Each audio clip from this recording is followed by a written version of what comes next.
Hi, this is Asa, and welcome to my audio experience.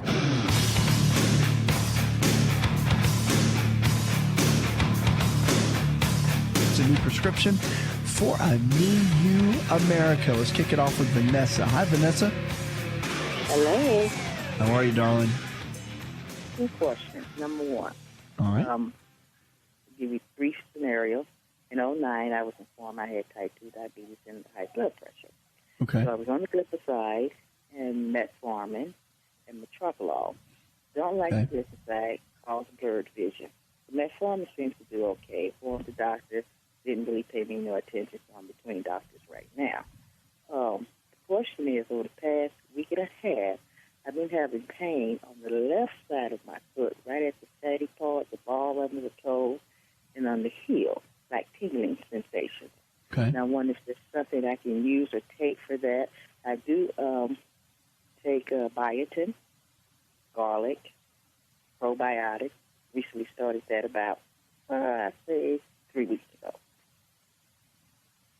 Eating habits haven't been the greatest, but I'm serious now about changing that. Okay, good. Include more fruits and veggies. 3 years ago, I was 30 pounds heavier than I am now. I still plus size. I still need to lose more weight. But 240 sounds better than, 252 is better than 287. So I'm proud of that. That's right. That is true. So you're willing to make some changes. That's the key, right?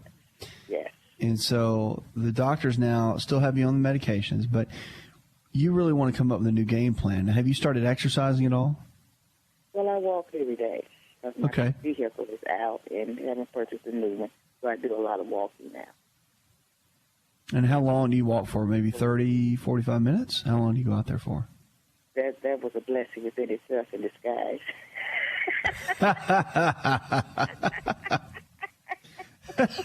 As opposed to riding everywhere, yes. That's good. That's always a plus. All right, so coming up with a new game plan for the diet itself. So, each one of your meals, 3 meals a day, couple snacks in between, are going to be important. Portion sizes are big too, so you want to keep those relatively small, but you want to make sure you're getting in those good lean quality proteins and you're eating good fruits and vegetables, and then your healthy fats. And you always want to remember that fats really are not going to make you fat if they're the good kind. And they're actually great for supporting your hormones. They're great for supporting getting the right kind of calories. They've got protein in them as well. So brain chemistry, there's a host of things of what the right kind of fats can do for your body. So all that's important. And with diabetes, you always want to make sure when you're eating your meals, one, that you're eating steady, that you don't have a lot of gaps in between the meals, but then also that you have a protein, which is like chicken, fish, beef, or eggs, something like that, along with a fat. When you eat those together, then whatever carbohydrate you have, it will help regulate the blood sugar. So the fat and the protein helps regulate. Now, they both do. You can do one or the other, but it's good to always get all three nutrients in one meal. Now, if you do a snack, like, for example, let's say it's 10 a.m. and you're trying to eat something between that and lunch, you could do a handful of almonds or walnuts or something like that, and maybe an orange, because you're eating the whole food itself, and the little bit of carbohydrate you're going to get in the orange, the fat in the almonds or walnuts are going to balance that out.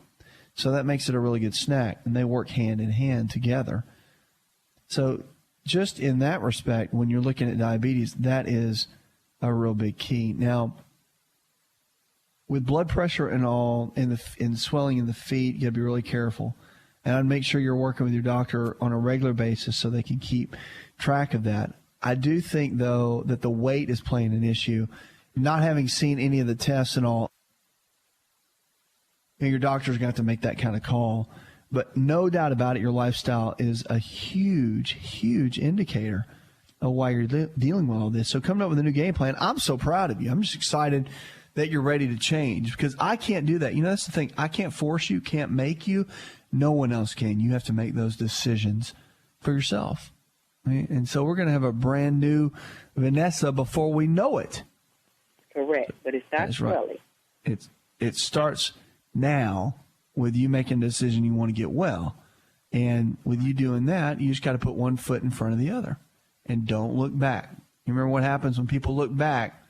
There's an old story about how someone turned to a pillar of salt. You don't want to look back, girl. You want to keep looking forward and make it happen. And we'll do whatever we can here to support you along the way. 888-283-7272. That's 888-283-7272. Lines are open. You can also go online and shoot me an email. I'll be glad to make it part of the show. And our preferred wellness providers are available, a great network of providers around the country that believe in nutrition and lifestyle-based care. Unbelievable on how they can take care of you, taking you from where you are to where you need to be. Jane, you're with us next. How can I help?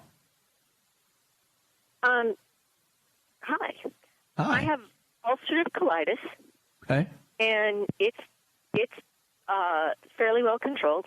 Okay. But it's about 6 or 7 years ago, I started having problems with my eye. And I have more trouble now with my eye than I do with the colon, and I'm wondering if there's something related? Some supplement, something. I know it's related, but I'm wondering if there's something I can do, something that something different other than what you would take just for general inflammation. Is there anything that will help with the inflammation that's eye healthy? Does that make sense? It does. Eye healthy. Yep, it does. And so what are the main symptoms of your eye? It's bothering you, but what's going on? I have chronic iritis and chronic retinitis. So I'll just wake up one morning and I can't see, and I go to the doctor and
It's Asa. I'm giving you a copy of my best-selling book for free to help you in your health journey today. I'll pay for the book. All you do is just cover the small shipping and handling costs. Go to asarx.com and get your free book today.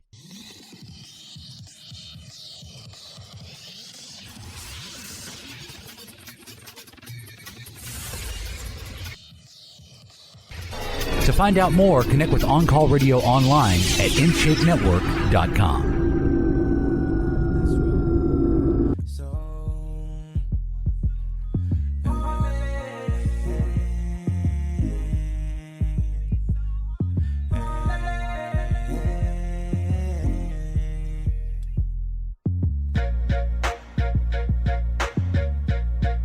I'm a big fan of animals, and dogs especially. I think they can be, they call them man's best friend, woman's best friend, and they bring so much joy to our lives. And I really believe it helps people live longer.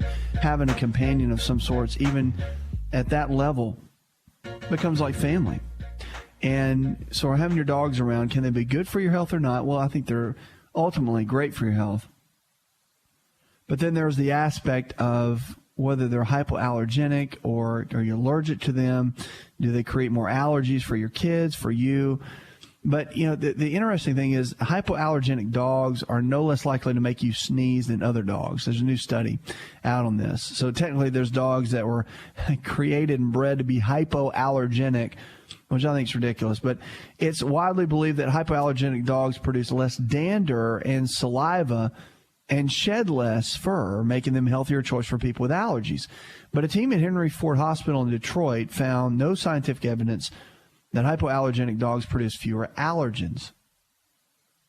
The researchers examined dust samples from about 173 homes with 60 different breeds of dogs, including 11 breeds considered hypoallergenic. Samples were collected from the floor or carpet of the baby's bedroom 1 month after a newborn was brought home, and only from homes with just one dog. So researchers then analyzed the dust samples for the dog allergen can F1, and there were no significant differences in allergen levels between homes and hyperallergenic dogs and those with other dogs.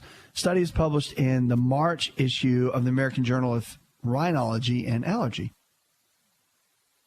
That's always been a hot topic, whether or not you should get a hypoallergenic pet or not, and is that really going to make a big difference in your overall profile and dealing with allergies? I mean, if you cut down the histamine and you increase your digestibility of proteins better, you're not going to be as responsive to the dander or pollen or anything else, any other kind of allergen for that matter. So, I mean, is it the chicken or the egg? I think with allergies, from the research I've done and seen, that it's so much more really to get down to the bottom line and make sure that you're breaking your proteins down and get to the root cause of the matter, rather than just being kind of out in the fringes and still working on the symptoms themselves. That's just a better route to go. And with dogs, just get the dog that you like and that you love, and then create healthier lifestyle choices around, and you're not going to be dealing with the allergies anyway. 888-283-7272. Lines are open. You can also send me an email. Let's go to Dennis. Hi, Dennis. Hey, how are you doing today? Man, I'm living well. What's up? Well, I was having problems with my shoulder. Like, if I cough, I feel a pain, but if I sneeze, the pain's so bad that it pretty much draws my shoulder in. Okay. And I've went to my chiropractor, and she can't figure out what it is. I've done X-rays, and it's not showing any kind of bone damage or anything. So I'm just trying to figure it out. Have you done anything to hurt it? Were you playing a sport or anything that injured it? I golf, tennis? Yeah. Are you there? Yeah, I'm here. Golf or tennis? No, not really. I work at UPS. I do a lot of lifting and lowering of heavy boxes. And then in December, I was rear-ended. Okay, got it. Well, then here's the deal, kind of the breakdown. You're already going to a chiropractic physician, which I think is smart, because you have to realize that with the shoulder itself, the nerves that come out and innervate the muscles means that they go out and go into the muscles and control everything into the arm, actually originate from the base of the neck. And so in a car accident, a lot of times you get, even though you might not feel whiplash or whatever, you still take the impact, and studies have shown that it really can decrease the disc height within the base of the neck. And so you've got to be careful with that, because if nothing gets addressed, then, of course, they probably explain that to you. They can cause the issues to get worse, and, of course, it'll cause the function to decrease or decline within the shoulder, and that's not going to help anyone. So you might want to, hopefully they'll still be working on that. That's a big, big key with the overall process. I would also have maybe a physical therapist look at it, because they can look at it from a biomechanical perspective and look at some of the muscles. Your chiropractic physician can look at that too. Just depends on how they're trained, whether they're trained more in extremities or not. But you'll want to have them look actually at the different aspects of the shoulder and see how the range of motion is and that sort of thing. So I would look into that and make sure you have a couple of folks around you that creates a great team for that. The other issue too is, from a nutritional perspective, vitamin D which is a big player, and also boron and manganese can all play a big role in supporting a healthy shoulder. And if you get deficient at all through stress or poor diet or whatever it might be, then it can cause things not to work as well and can cause issues in that regard. So keep those things kind of in your pocket to look through along the way. 888-283-7272 lines are open. 80% of the health challenges we face today are diet and lifestyle related. That means that somehow, some way, we've lifestyled our way into getting sick. But, that's the good news. The good news is if you can lifestyle your way into getting sick, then many times you can lifestyle your way out and get well, stay well, and live well. So the hope is that even though we might have messed some things up ourselves, we can undo that and make better choices, educated choices with where we are. We don't have to be stuck. We can actually improve our lives simply by making new lifestyle choices. And no one else can do it but you. That's the cool thing. You can actually step up and undo a lot of the stuff that's going on in your life. So you've been diagnosed with something, don't freak out, because help can be right around the corner. You just have to know what that is, what kind of choices to make, and then see a new you begin to pop up. But nothing's going to change unless you change. That's the key, and we help you do that right here on the show. We'll be right back.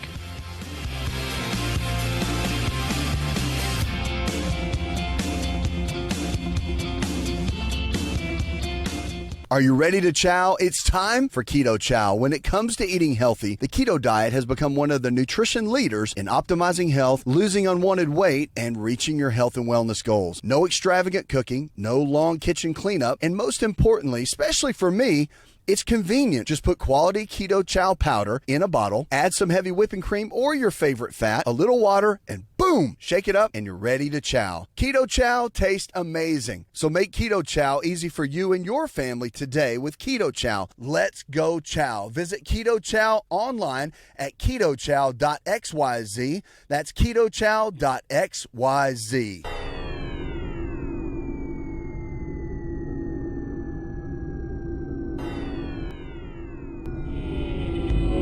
To find out more, visit the show online, InShapeNetwork.com.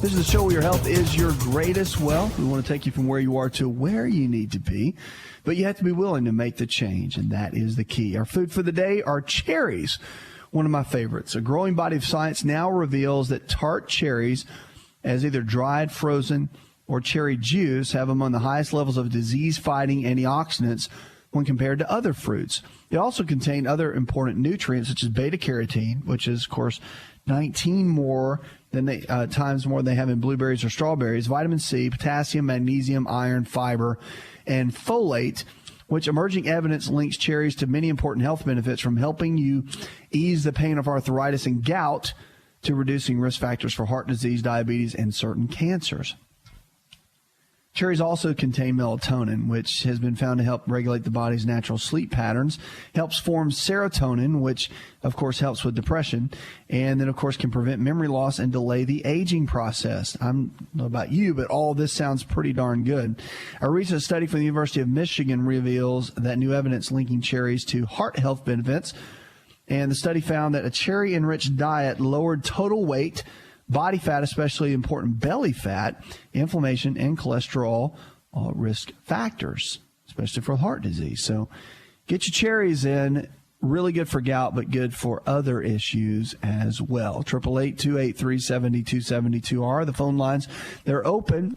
Shoot me an email. I'll be glad to take it as part of the show. Barbara, you're next with us on the show. Welcome. I'm on as an advocate for a friend of mine who is very skittish about calling in, and I'm just worried sick about her. That's okay. Let's talk about her. What's going on? I tried to get her on the night before last, and I wasn't able to get on that night myself. She has a heart condition. She has terrible attacks of gout, and And the last attack she had, she went to the hospital, and they wanted to take her toe off, and she slithered through that and didn't have it done, and she was on prednisone, and she said as long as she was on prednisone, the gout didn't bother her. But now she's evidently off the prednisone. She has a heart condition, and she only has one kidney. The other kidney is just not functioning at all.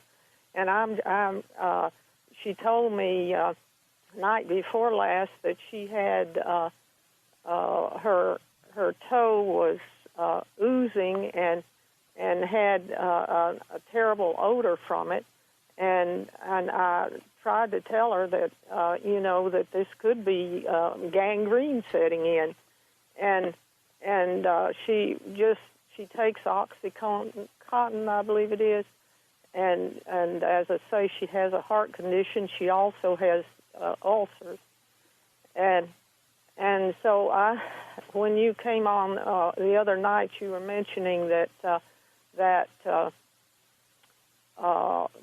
vinegar was good for bacterial like underarm deodorants and things like that, and I suggested that she get some of that and soak her foot in it to see if maybe that would take the infection out of it. I couldn't get her to go on last night, and I just wondered if you can offer suggestions. Are you more concerned about now, has she been to her doctor through this process, or just you and her talking? No, she's been to she's going to the doctor just about all the time for something, and but what I'm trying to do is to save her foot from being amputated. I feel like she's close to having that happen. Have the doctors told her that? Well, I know they said they wanted to cut her toe off, but they didn't do that. Well, I'm just afraid that she's just letting it slide, and maybe she's got a gangrene working on it now. That's what it sounded like to me. She said she had her toes spread apart with cotton, and she needed to go to a podiatrist, I guess, because every time she walked, her toenails were cutting into her toes, and she can hardly walk with the foot the way it is. I would probably just my thoughts on this is to stay with her doctor, and obviously if it is infected, then getting that under control. But if it's gout and that's what we're dealing with, then she's got to look at, number one, looking at her diet, making some radical changes there, but also making sure that her body's breaking down the excess proteins, because if it's not, then it's building up these uric acid crystals in the joint, and that's what causes the gouty arthritis to be so painful and to not really go away. And so there are some things that can help, but I'm with you. If it's infected, which it sounds like it is, they've got to get that under control. She needs to be on, obviously, if it's infected, antibiotics and the whole 9 yards. So I'm surprised if it is infected, they don't have her on some form of treatment like that. Do they not? Well, apparently not. I guess when she left out of there with without having her toe amputated, I don't know. She's also has some constraints of low income. And I don't know. She said she knows that she's not supposed to eat things like ham and things like that, but she just doesn't seem to. I don't know what it is. Whether it's the drugs she's taking, and she evidently just doesn't listen and doesn't seem to be aware of what she's doing to herself. I would be real careful and steer clear. Even if she's dealing with some tough financial situation, maybe she can have some friends come along or whatever and help her. But going and get that, if it's infected, she's got to go to the doctor and have that treated. I mean, sounds to me like that's the first priority, regardless if she's already left and kind of gone and went against what they wanted. First, she needs to take a real hard look and listen to what they have to say, not go do her own thing, but actually because when it gets to that level, her physicians are going to have the best advice. And it's even tough for me to even give it a thought, even without seeing it. The biggest thought I can give her, if you're asking me what to tell her or what to do, is to go back to her doctors regardless, even if she has to find more of a faith-based clinic that will, work with her financially. Because to leave it like it is and just hope for the best or look for something natural, that's not a smart move on her part at all. Like, I wouldn't even, that's not even in the realm of what she should be doing. She's got to go get that handled literally to whatever level needs to take place, and then move forward with what she has left from there to come up with a good structured game plan. So that's kind of my thought, is to definitely go over there and get with her doctor immediately. That's what I think. Thanks for the call. 888-283-7272. Lines are open. We're going to Ed now. Hi, Ed. Hey, thanks for taking my call, Doc. Yeah, sure. What's up? I'm going to be 56 here in a couple of weeks. Definitely a few pounds over. I have a hard time, I think, with some as far as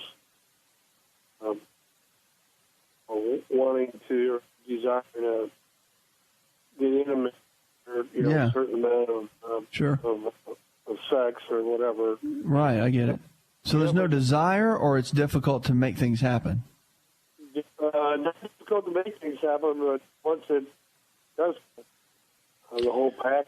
Well, yeah, I mean, everything's tied together. So, I mean, if the relationship's not right and you guys aren't close and things are on good terms, then, you can throw intimacy out the window. Forget all that. It's not even going to happen.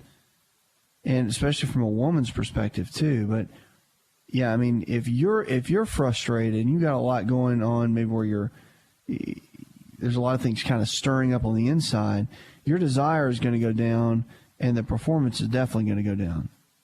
How long has this whole thing been going on in a negative way? Probably for a couple months. Can you hear me? Yeah. Have you guys talked about it? Like, have you gone to any counseling or anything to try to straighten things out? Sir.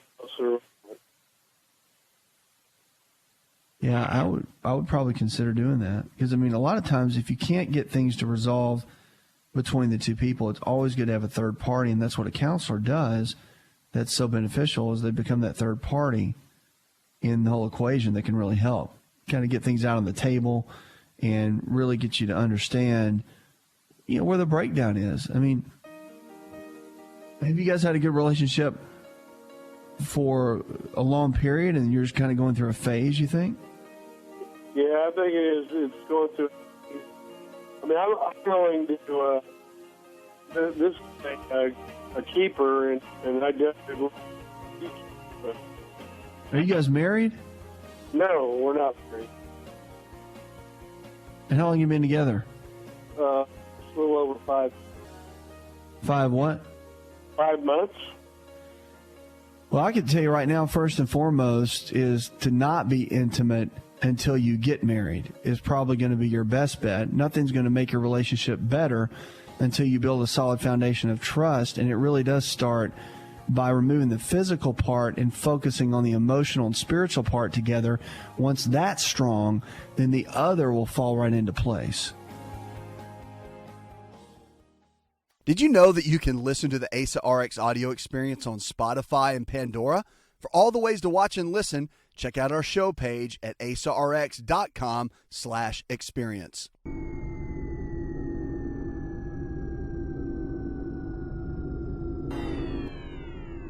Connect with On Call Radio and watch On Call TV at InShapeNetwork.com.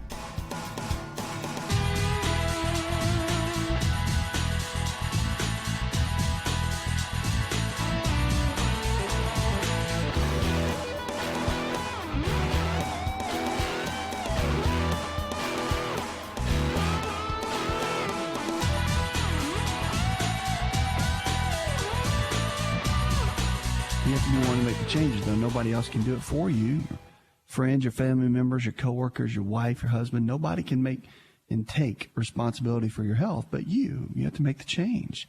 So the question is, are you willing? Let's go to Becky now. Hi, Becky. Welcome to the show. Yes, sir. I have my tongue. Everything sets it on fire. My mouth draws like I've had something bitter, and I'm getting hoarser and hoarser. It doesn't hurt in my throat. And my lips are getting to where they're like chapped all the time and cracking on each side. Could be a couple things.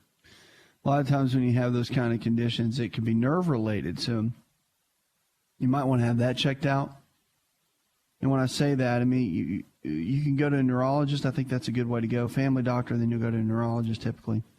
But you might want to have either an osteopathic physician or a chiropractic physician or even a naturopathic physician take a look at that. And they've got some great alternative means to be able to figure out exactly what's going on and come up with a good game plan. So it could be a vitamin B1 or B2 deficiency too. A lot of that can create burning and cause some cracking and whatnot within the mouth. So increasing your vegetable intake can be helpful. If that doesn't work, then you can look into the supplementation from vitamin B1, thiamine pyrophosphate, or riboflavin 5-phosphate, which is a derivative of vitamin B2. Hope that helps. Scripture for the day comes from Proverbs chapter 31, verse 30. Charm is deceptive and beauty is fleeting, but a woman who fears the Lord is to be praised. And that is for sure. Dental visits now to ERs are on the rise.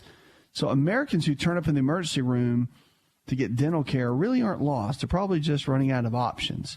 So according to a new report from the Pew Center of the States, more than 800,000 visits to the ER in 2009 were for toothaches and other avoidable dental ailments. People showing up in emergency rooms for dental is really your sign that your system is breaking down. Shelley Gershon said, who's the director of the Pew Center's Children's Dental Campaign, it's just not serving enough people.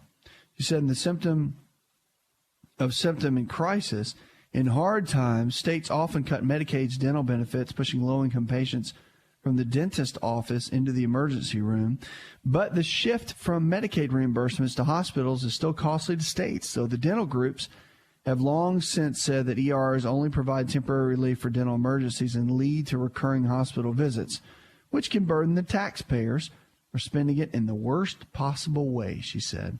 For example, the report shows that in 2002, Maryland had a 12% increase in the rate of ER visits and also Medicaid reimbursements for private practice dentists treating adult emergencies. Florida reported more than 115,000 dental-related ER visits in 2010, and in Oregon, a 31% hike of the ER cases among Medicaid enrollees over a 3-year period.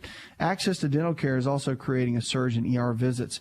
Safety net facilities like community health centers are losing federal funding and are unable to provide comprehensive dental care. The report suggests several steps to alleviate this problem. States committed to serving more low-income people should ensure their Medicaid reimbursement rates are high enough to cover the cost of care. So that's catch-22. Do you use the hospitals or do you not? When you've got, my gosh, if you get tooth pain, you're going to go. Regardless of what we've been going back and forth here in this article about the increase and this and that and the other, the bottom line is we're going to use whatever facility we have to get out of pain. That's just our human nature. But I do think we need to do something for reimbursements for the dentist because, you start cutting Medicaid, you start cutting down the reimbursement, you're going to get a poor quality of care. Think about it. I don't mind. No dentist would mind giving some benevolence, for certain. But you start cutting the overall reimbursement, you're going to start getting some. The last thing I want working on me is a disgruntled dentist. Can I get an amen? Because I'm telling you, I don't like going to the dentist at all. Sorry, fellas and gals. I'm just not. It's just not my favorite place to go. Think you're great. Think you're awesome. But I just don't get real fired up about it. And if I've had a couple of cavities in my lifetime, and it's just not fun. So I don't get real fired up about it. So you take a disgruntled dentist who's only going to get $15 instead of $80 because of my insurance, and he knows it. That's not going to be a pretty day. Last thing I want to do is be laying in that chair and have somebody with a bunch of instruments in my mouth trying to figure out and being real frustrated that my insurance ain't going to pay them. I'd be the kind of guy that would just pony up cash and just be like, look, man, take good care of my mouth, just the way that I am. But it's crazy to think about that. But they're doing it with everybody. And doctors, it's happening with them. Physicians, happening with them as well. And it's going to be a challenge. It'll be interesting to see what happens. That's for sure. And, I mean, just in the middle of all this, it's pretty intense. Lines are open, 888-283-7272. Our preferred wellness providers, don't forget, healthcare providers in your area that believe the same way we do, nutrition and lifestyle-based care, and they are growing every single day. It's pretty exciting. Samantha wanted to know, she's in California, and she wants to know about getting a personal trainer. Now, I talk about personal training a lot. Matter of fact, Fitness Together is a great national chain, our chain that we, as our provider in Chattanooga.